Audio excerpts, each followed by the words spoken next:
말씀을 전가합니다.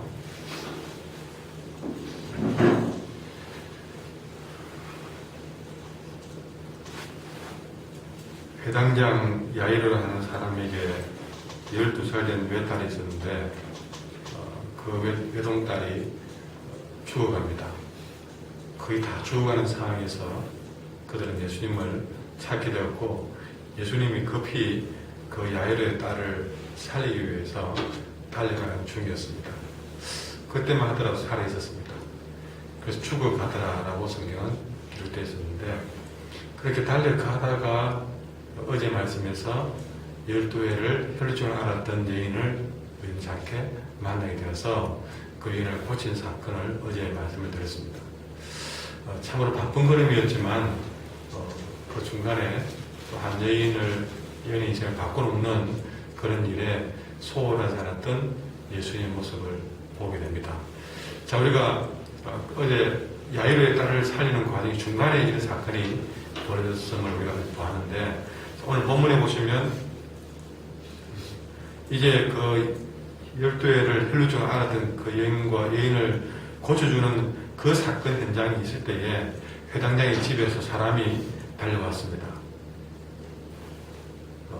그러나 그 소식은 겨우 그 아이가 죽었다는 겁니다. 죽었기 때문에 보면 회당장님, 딸이 죽었습니다. 그러니 이제 그 선생님을 더 오라 마라 할 필요가 없게 되었습니다. 그런 이야기를 하는 거죠. 여러분, 사람이 죽었습니다. 죽어서 이제 고칠 필요도 없는 상황이 되었다는 것이죠. 참 우리가 이런 순간을 이렇게 맞이해보지만, 여러 번 맞이해보지만,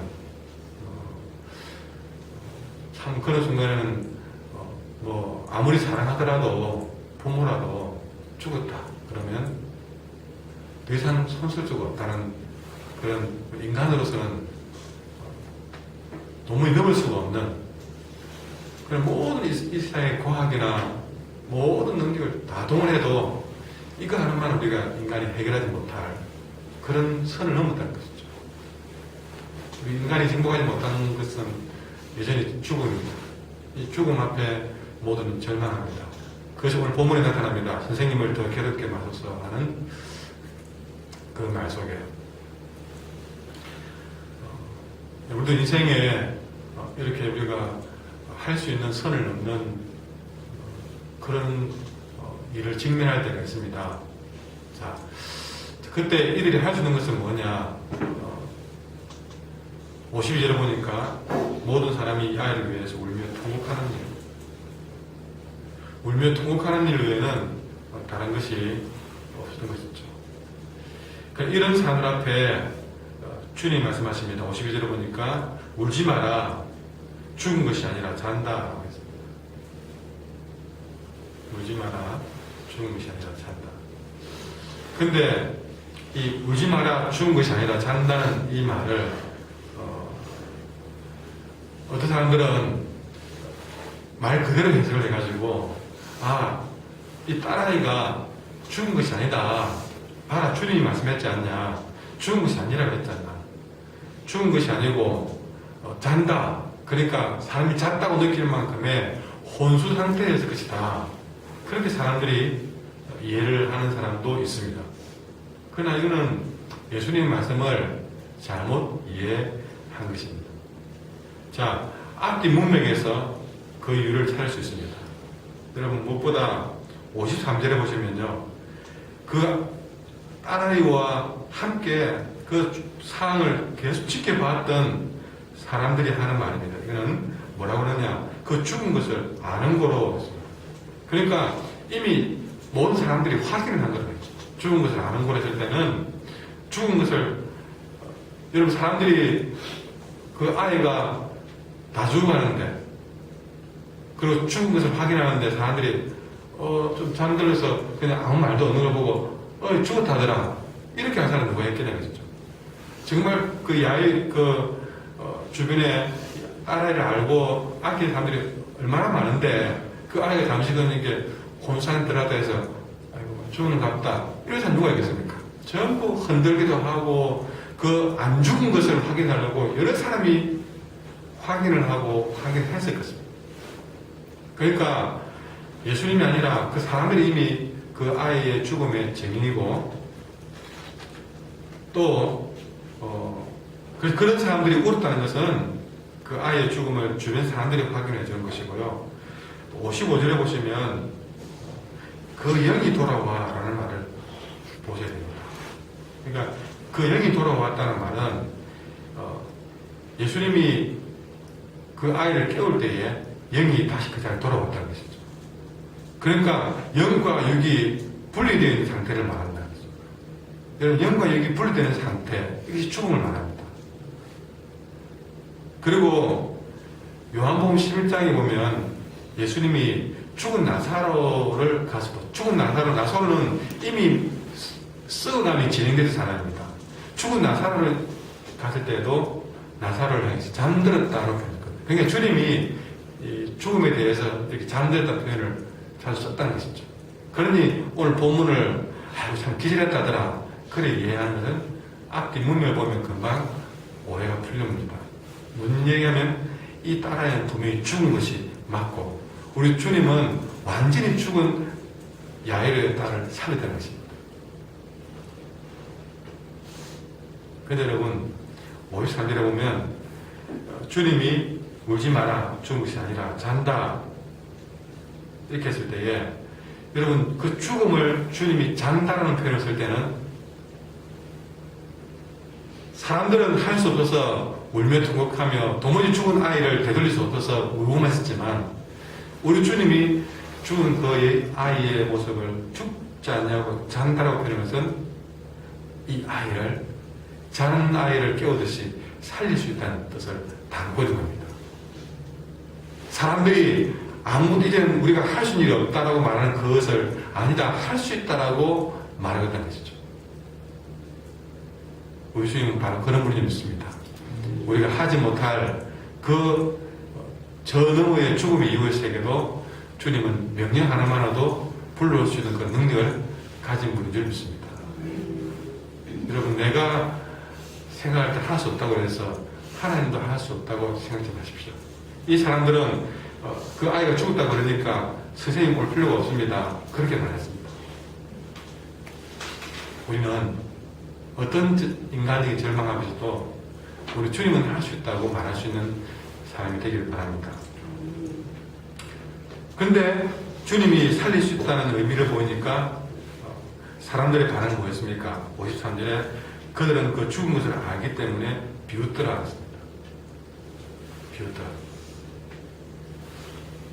근데 여러분 죽음을 아까 말했지만 그들은 확인을 했고 또 확인했기 때문에 예수님이 하나님의 아들이고 신적인 권능을 가진 것을 믿지 않고 모르는 사람들은요 어쩌면은 주님이 그 지금 죽어있는 아이를 향해서 잠들었다 할 때는 그들이 비웃는 것은 어쩌면 당연한 일일 수 있습니다.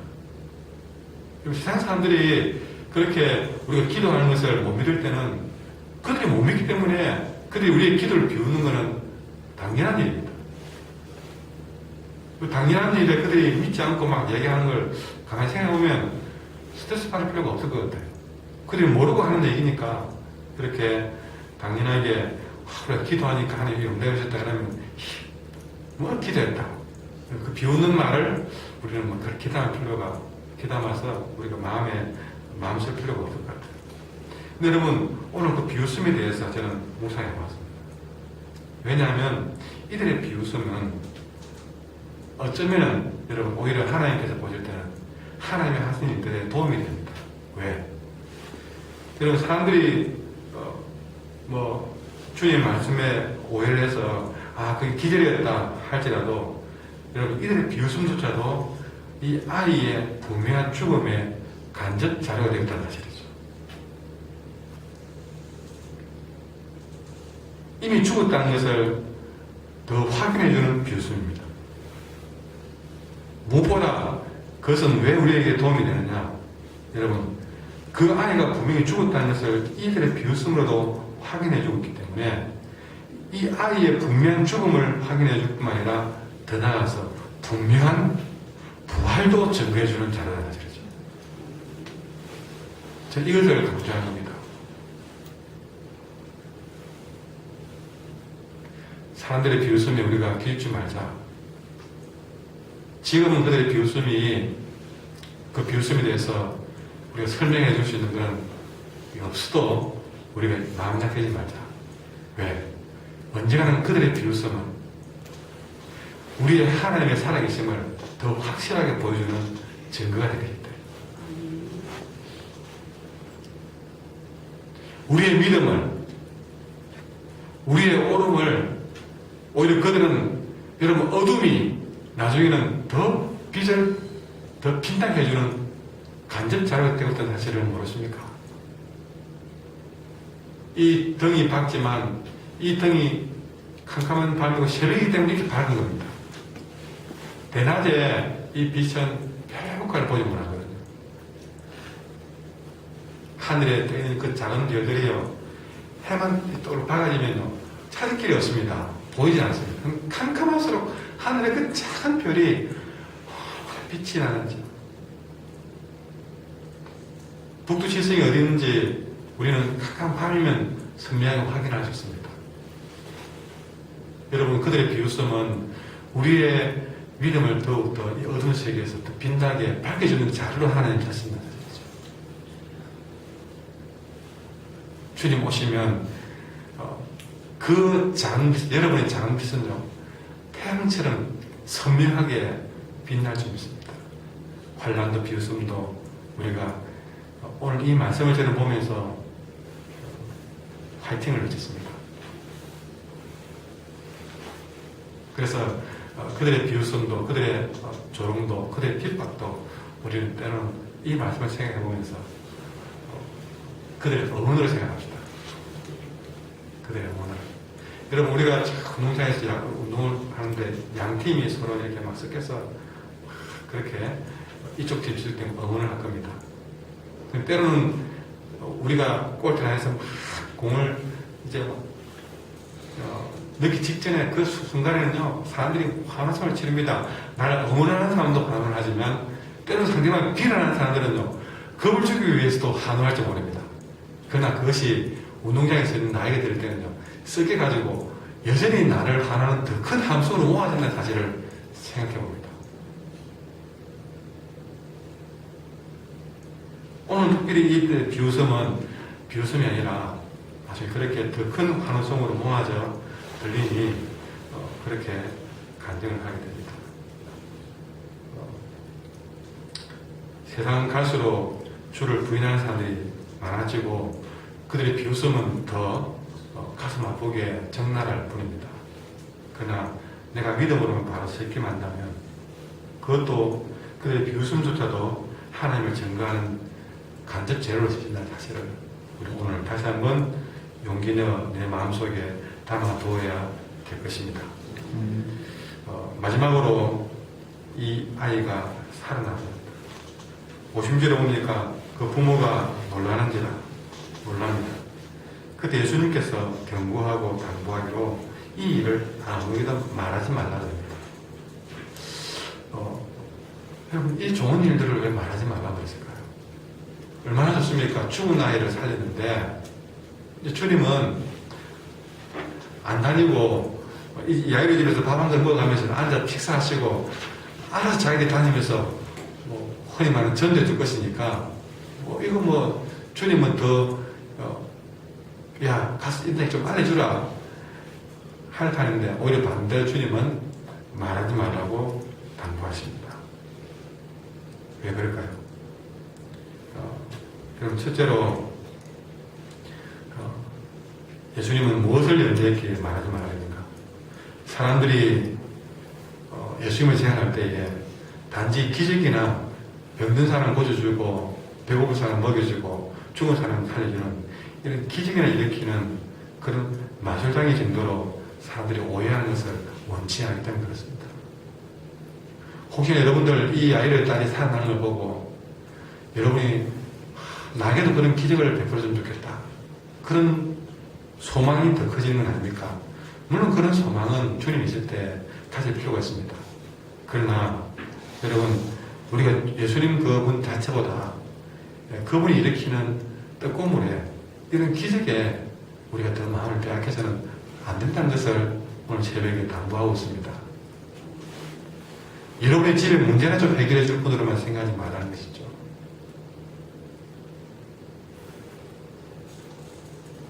두 번째로 이거는 예수님 자신과의 싸움입니다. 왜냐하면 여러분 사장에 보면 예수님이 마귀에게 이끌려서 세 가지 시험을 당한 거 기억하십니까? 그때 성전 꼭대기에 예수님을 올려놓고 마귀가 한 말이 뭡니까? 야, 뛰어내려라. 뛰어내려서 네가 하나님의 아들인 것을 보여주라고 했습니다. 여러분, 예수님은 끊임없이 이 도전을 받았습니다. 십자가에 매달렸을 때도 사람들은 내려오라고 그랬습니다. 그래서 네가 하나님의 아들인 것을 좀 증명해 보이라고 했습니다. 여러분, 예수님 자신도 이렇게 야이로의 딸을, 죽은 딸을 살리면서 이런 좋은 일을 하면서도 끊임없이 그분은 마귀의 시험을 받고 있는 중입니다. 뭡니까? 그렇게 해서 자 봐라, 죽은 사람 내가 살리지 않느냐, 이렇게 자기의 실력을 과시하면서 그렇게 영웅으로 드러내고 싶은 그런 순간들이 예수님에게 온다는 것이죠. 예수님은 이 순간에도 그것을 물리치고 있습니다.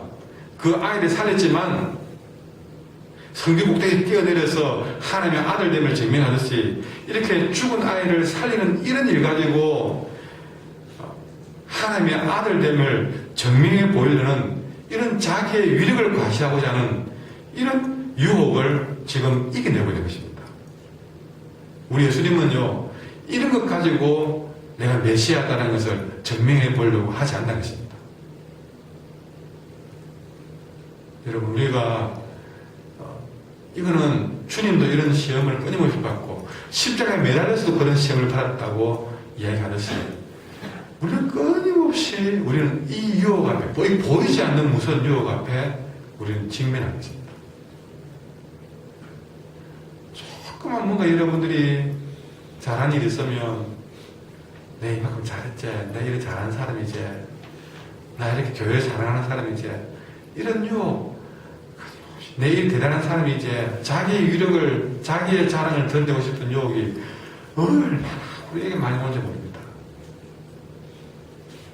여러분, 주님도 그걸 얼마나 자기 자신을 경계하면서 싸우고 계신지를 오늘 보셔야 됩니다.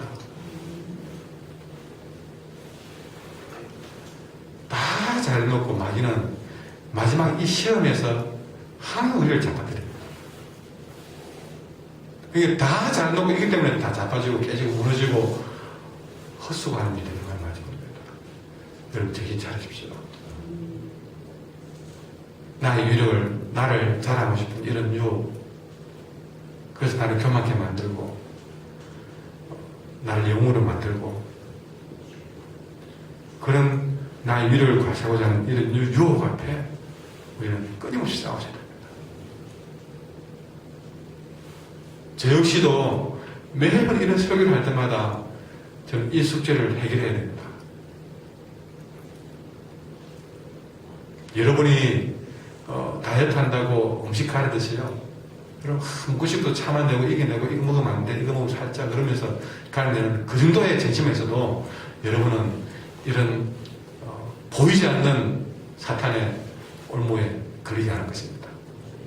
과시하려고 하지 마세요. 여러분이 잘하는 일들을 자랑하고 드러내려고 하지 마세요. 여러분이 교회를 살려내는 일을 했다 할지라도 바로 그런 적이 없는 것처럼 숨겨야 됩니다. 그 유혹을 이겨내셔야 됩니다.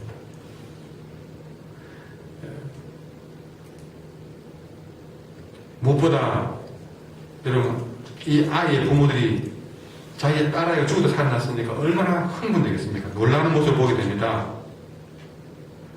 흥분해가지고 이렇게 딸아이가 죽었다가 살아난 이 사건에만 집착해서 본질적인 문제, 그러니까 하나님의 은총에 대한 감사를 망각하지 않게 하려고 다소하고 있는 것입니다.